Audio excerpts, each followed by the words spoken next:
কি চা বানাচ্ছো? এটা দার্জিলিং টি। এই পাতা চায় যে কমে নেই কিছু।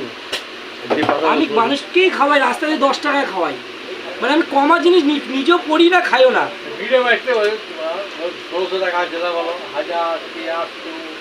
আটশো আছে, কিন্তু আমি যেটুকু জানি দার্জিলিং, পিওর দার্জিলিং যদি শুরু হয় তাহলে 1200-র নিচে শুরু হয়। আমি থেকে আমি নিয়ে এসেছি ভালো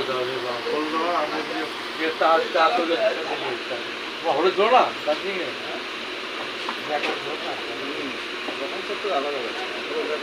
ওই চা পাতা বানিয়ে দিচ্ছি ডিসেম্বর আর না হলে মার্চের দিকে একটা প্রোগ্রাম টাইম হবে 4 মিনিট পর আবার চিনি যাবে, তোমাদের চিনি যাবে করো। আগস্টে আমাদের হবে না, হালকা চিনি আমার যাই না অ্যাকচুয়ালি, হালকা হালকা আমাদের আগস্টে হবে না, কারণ আমাদের বছরে সবার তো কাজকর্ম, পড়াশোনা, ব্যবসা বাণিজ্য আছে।